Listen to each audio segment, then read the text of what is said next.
pump, and he got one more reprieve, and he found some form. But without question, the saviours of Sunday football were the mighty Blues. Jeez. It was a little bit wet, it was a little bit greasy, but they had big blokes marking the ball. The big blokes just about saved the weekend. They were superb. We did the game, Jared, and we almost looked at each other at quarter time, and the goals just kept piling on to start the game. We thought, hold on, we've got 4 goals.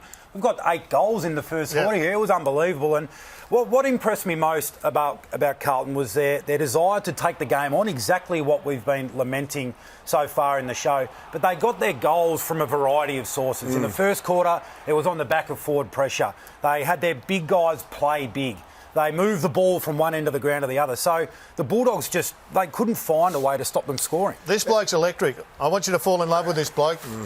McKay, he is an absolute star. We just saw McKay, I should say. He's a star on the ground. He put some pressure on. He's not a star yet, Jared. He's not a star, but he's a star on the rise, Gary. You've got to get on early. He's a star on the rise. That's the problem, though. He's been here before. He's a baby. I hope he gets there before. Thank you, Jonathan. But they got great balance. And I watched the game, and they prepared beautifully for a side that want to possess the footy, and the rain comes down, and all of a sudden they just went at them. So of all the other things that we'll talk about, and you've just alluded to then, their tackling pressure for me in that first quarter set the whole night up. And McKay was one of them, one of the early ones. Eddie Betts got on the end of a cheapie, but it was his goal. And they're really settled too. That's the other thing. They're starting to get that back 6 now. You can almost pencil them in every week, so they get to learn to play with each other. Now you've got 3 12s, 3 smalls, and your 450 is great. Just wanted to mention Sam Walsh. He was getting a bit of criticism this NAB Rising Star. This is a really important time of the game. Just this.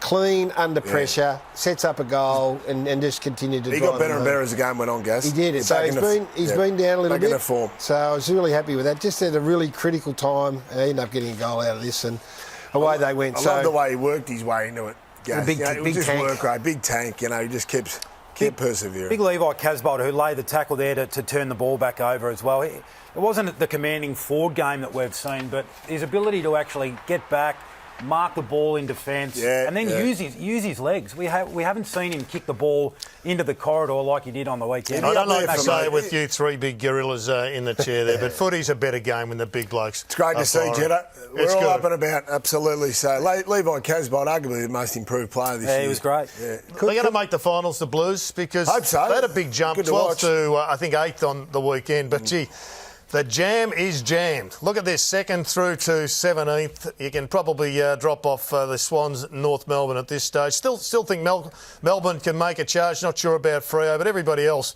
is in with a chance. See, I tell you, of all the